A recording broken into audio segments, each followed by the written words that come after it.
honestly, I probably shouldn't have done this here. I probably shouldn't have gone live here. This is probably the wrong choice. Because honestly, I probably should have went live on my computer. I'm kind of second guessing this now. But hey, you know what? We're here. We're here now. Let's just roll with it and see where it goes. You know, maybe I'll do another one on the computer. I can always do another one on the computer. Um, but who knows? Maybe some magic will come from not being able to show you guys, you know, because at the end of the day, music in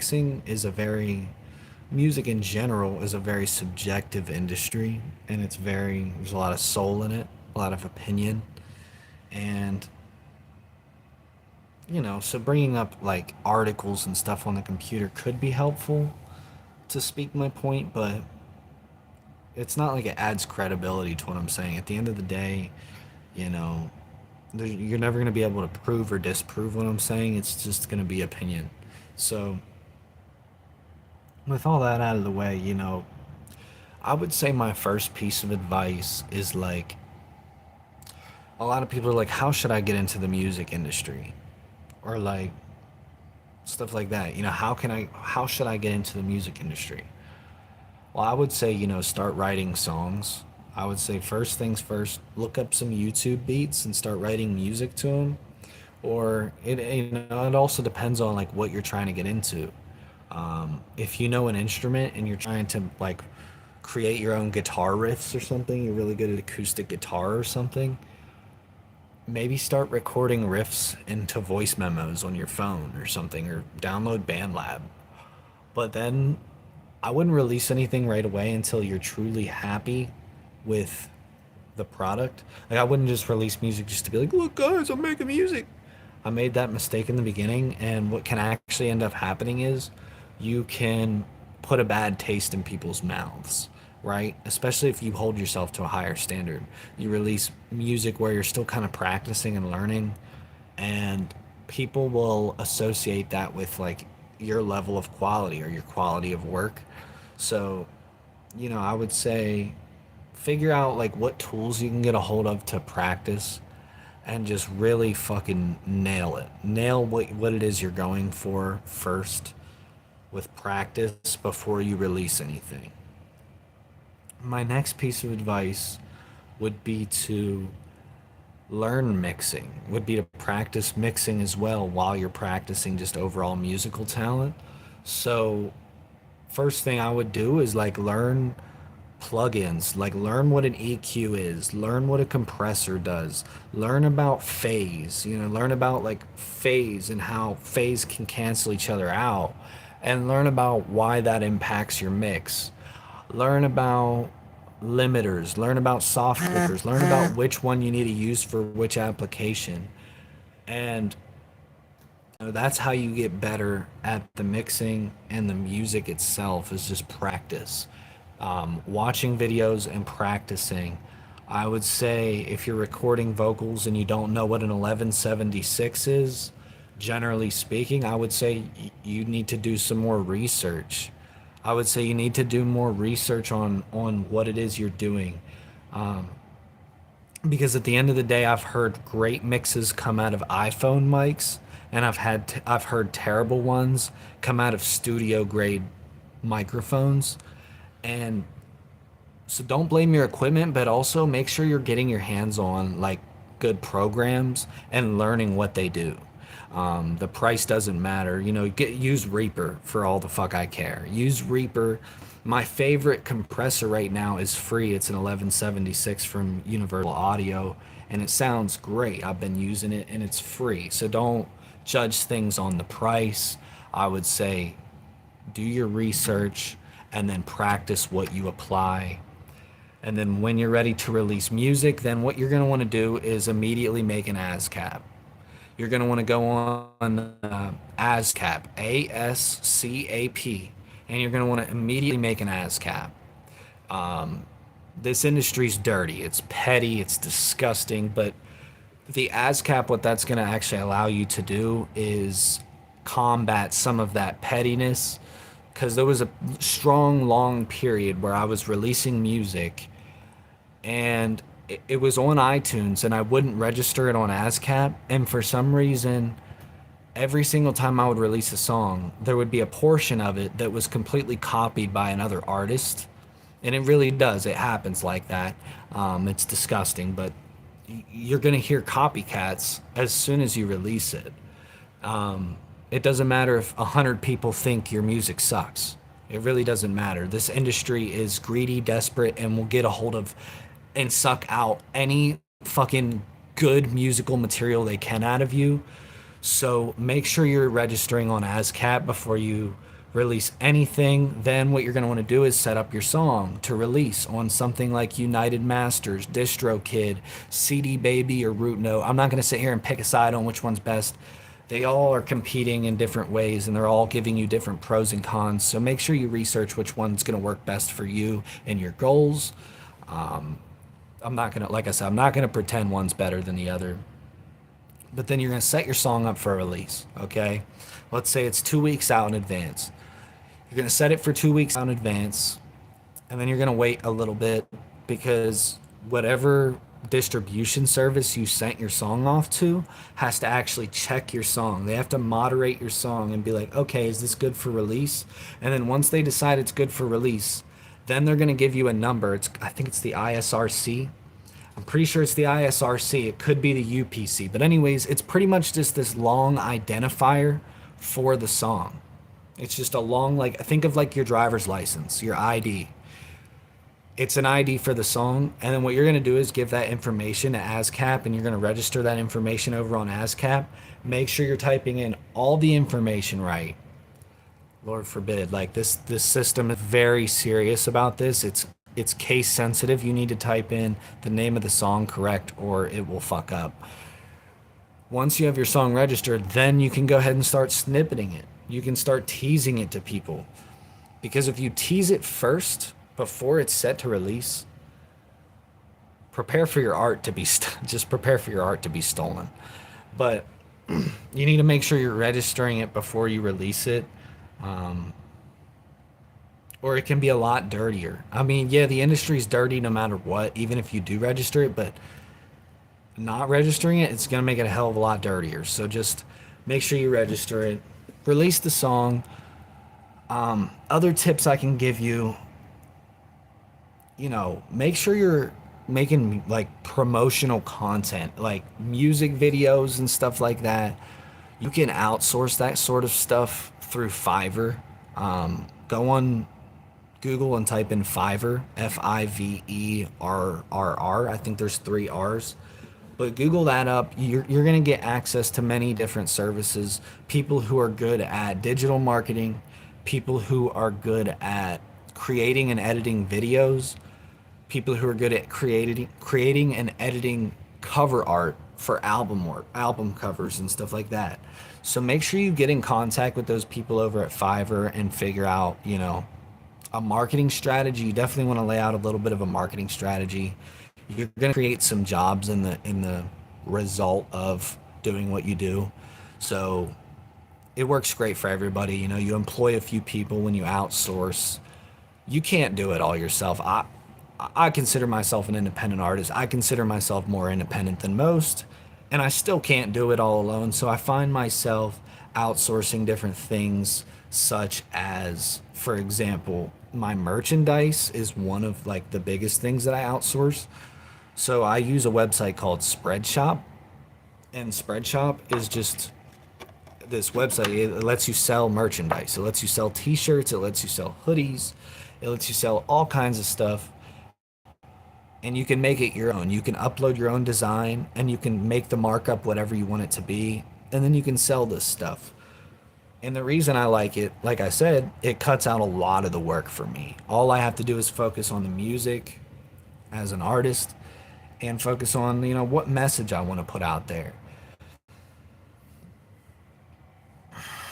So just to recap, figure out what your goals are as a musician, artist, whatever you want to do in the music industry. Then what you want to do is learn the tools that are necessary to do that. Like seriously learn the tools. Don't make an excuse.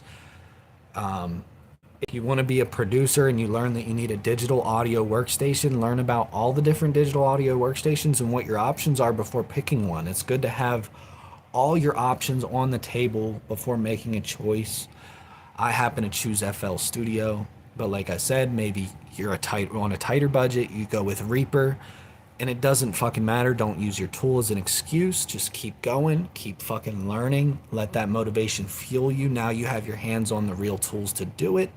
I just want to sell my healthcare product. Could I do that in the music industry? Do you want to use music to sell a healthcare? Absolutely. You know, I always say the best way to sell someone an idea, or not even the best way to sell. So let's that's too specific. The best way to change minds overall, and this isn't just my opinion, there's scientific studies behind this. The quickest way to change minds is music. Music literally rewires brains. It changes the way people think. And people, at the end of the day, they listen to music. And when the chords hit, it's different than just saying the words. When chords and melodies are added to your message, it literally makes it more powerful.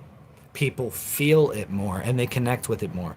So I just want to sell my healthcare product. Could I do that? Absolutely. I mean, music solves a lot of shit. It really fucking can. And it all depends who's making it.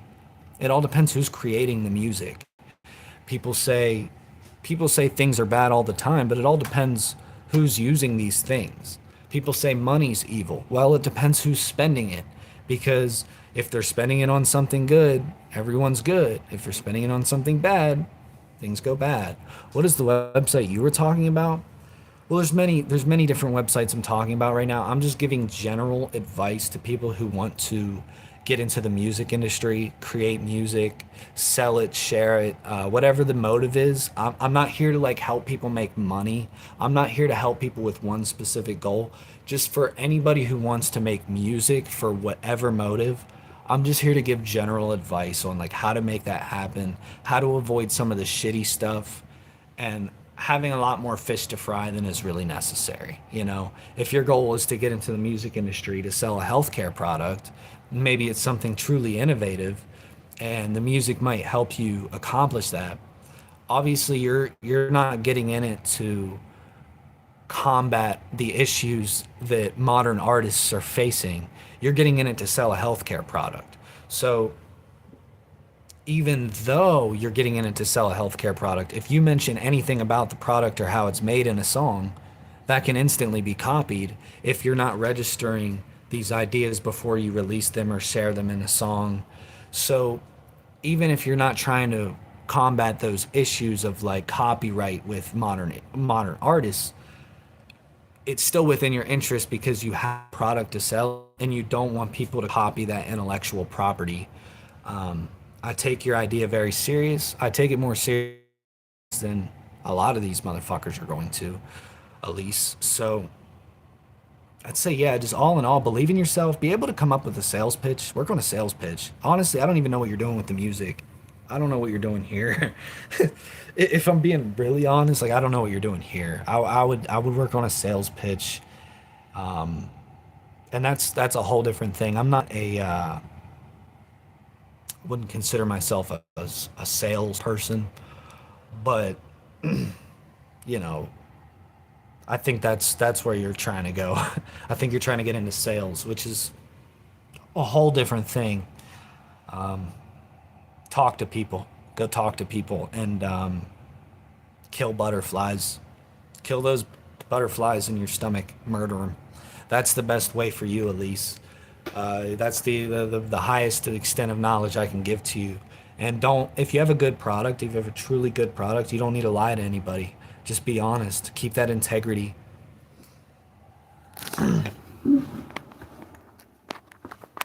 What's going on, Salen Becerra? You know, I probably butchered that name, and I apologize. I'm gonna butcher a lot of names, y'all. If I butcher your name, just slap me. No, I'm kidding. Don't slap me. Just tell me. Just correct me. Give me like a pronunciation. Or if you just don't care that much, then Don't care. Don't make it a bigger deal than it is. I'm cool with that.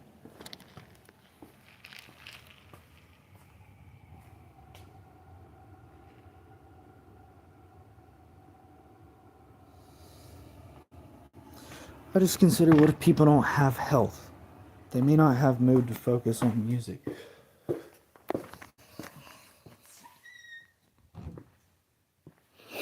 And that's true, you know? That's true. But is what you're doing accomplishing both and killing both birds with one stone? Because if it's killing two birds with one stone, then if it, so I would say the best thing then for you is to, yeah, to kill two birds with one stone. You may need to get into music that may be within your interests. I am not fully entirely sure what your long-term goal is, and I miss that.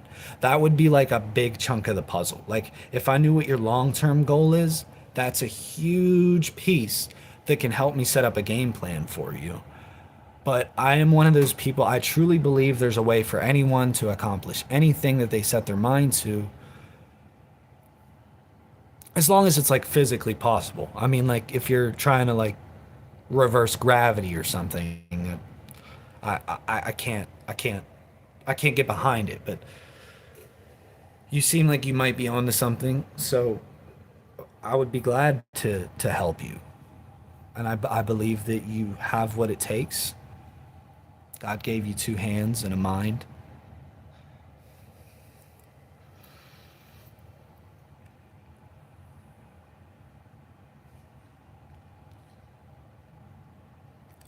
May I know where you are living now? Oh, I live in Pennsylvania. I'm from Pennsylvania. I grew up here in it's like if you're in Hagerstown and you go a little bit north on 81 and you hop off there around Chambersburg. I grew up here. I grew up in this area. Um, there's nothing to hide here. I have nothing to hide. I grew up around here and got a job at 16. Worked for a while. Uh, Worked at Roy Rogers on the turnpike, and that was fun. Um, Job hopped a few times, hopping from different job to different job, and now I just want to help people. I just want to help people. I feel like I can see things that other people can't, and I can help people see things that they can't see themselves on their own. So now I just want to help people, you know. Um, I happen to do the music. Yeah, the music's there, but there's a message behind it, and that's what's important for me. And to give you some context of where I come from, when I say the things I say, what are the principles behind it? Well, that's that right there. Um, I think that the music and the quality of the music is just as important as the message.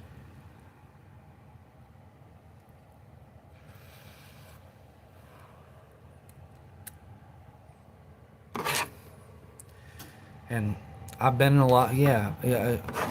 I'm glad you do see the beauty in it, because I've been in a lot of jobs where, you know, of course you're doing work. You're doing work, but it's like, and the world isn't really changing. Like nothing's really changing. It's you're just doing work to keep aiding it to be the way that it is. And it's, one day I woke up and decided I don't like the way the world is. Like, why am I going to keep scratching its back to maintain the position it's in if I don't even agree with the position it's in? That's a complete conflict of interest against me, myself. So it's a suicide. And sometimes people get lucky like that. People get a really good job and they're making bank. I found myself that, and I mean no disrespect to jobs, except for this right here, is I find myself giving 100% because that's what's going to stay with my reputation. But then the job just doesn't appreciate it. And I don't need the job's validation. There's two sides of it, right? There's one side like I don't need the job's validation, but there's another side where it's like I just made the company so much money and I didn't even get a chunk of it. And I just saw that. I just saw the wealth transfer. All of my effort went right into that guy's pocket. And so for me, because I'm a little smarter than some, I can't just continue to give 100% to people who are literally just robbing it out from under me. They're robbing it out from legally. Yeah, they're legally robbing. It's okay because it's legal, right? Well, that's exactly why it's okay what I do because it's legal, right? It's legal. We're all just kind of just playing by the rules, and that's the beauty of it is right is that we're all kind of just playing by the rules, and if their actions didn't hurt me, then as far as I'm concerned, my actions didn't hurt them. Well, right. Legal doesn't make it right. I'm just here to provide a little bit of defense to what I'm doing because it's highly defendable. It's highly defendable in a world of quite frankly a lot of weird shit. I've seen a lot of weird shit.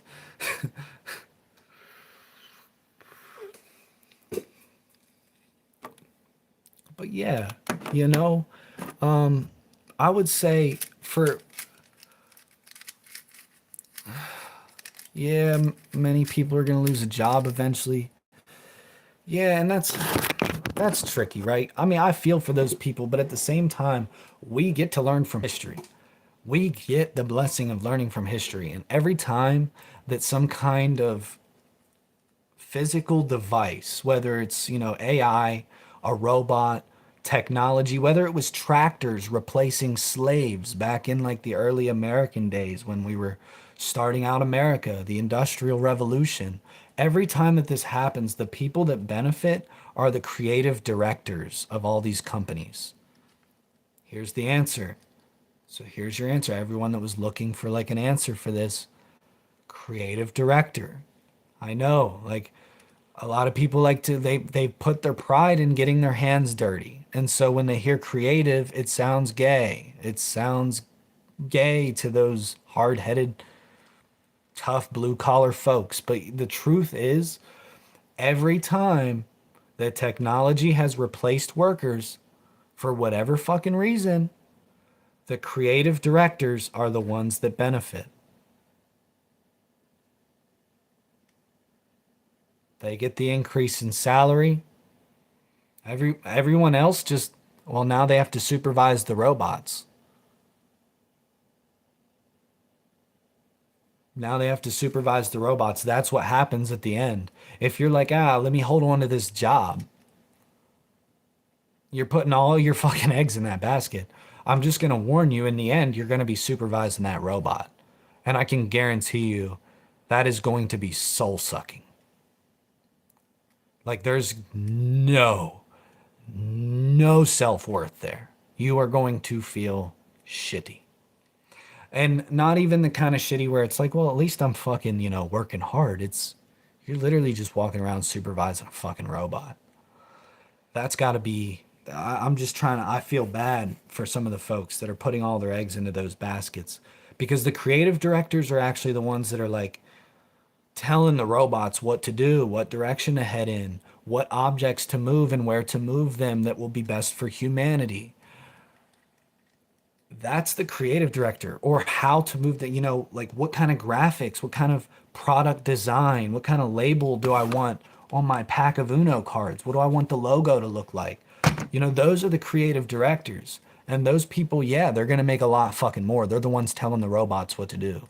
They're probably exerting more control over the company than the CEO is. Because at the end of the day, the CEO is just sugar daddy. CEO's just sugar daddy. They're just like, hey, you know, here's the fucking cash. Here's the fucking cash. I'm going to go take a nap. That's the CEO. They're like, here's the fucking tools and equipment. I'm going to take a nap. You guys do what you got to do. And the creative directors are taking those funds, allocating them in different ways. So they're exerting more control than even the CEO is. The CEO is just the one providing the means. The creative directors are the ones taking it to the end, taking those means to the end. So the people who are taking the means to just the next step, the people who are taking the means to just the next step in the production line, they're just the worker bees. They're just the worker bees. I don't mean to offend anybody, but at the end of the day, those are just the worker bees. And when, push comes to shove and the robots do, they replace us, they're just going to be supervising the robots that replace them. Everyone is winner. We should not listen to employers say they occupy our time. They do occupy our time. And there's been a lot of legal debates about the price of life, right? You can't put a price on life, but what do we learn about time? Time is priceless. Time is priceless. And time makes up our life. Our life is made of time. So if we can't put a price on life, surely, here's my truly scholarly argument. If we can't put a price on our time here on this earth, how the fuck can they?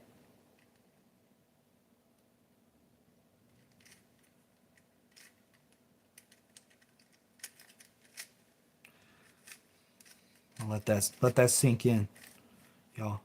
Let that one sink. And when it hits you, let me know. I'm here. I'm here. I'm just solving a fucking Rubik's Cube. What are y'all doing? You guys know how to solve a Rubik's Cube? It's been a minute.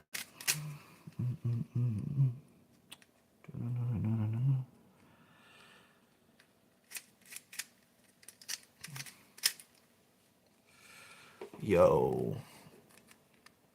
Should I show you guys how I solve a Rubik's Cube?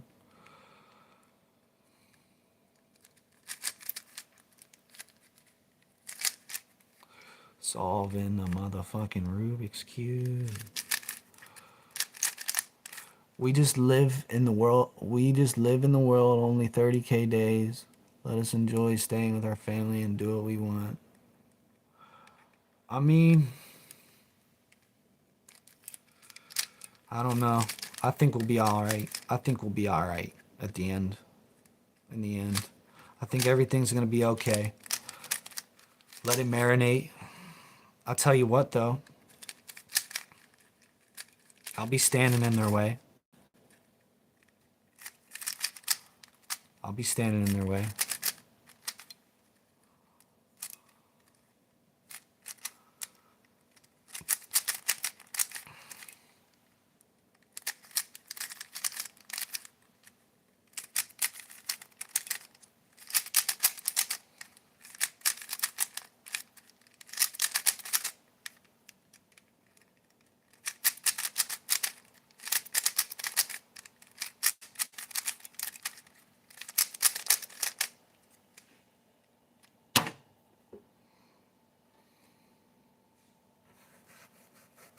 And yeah,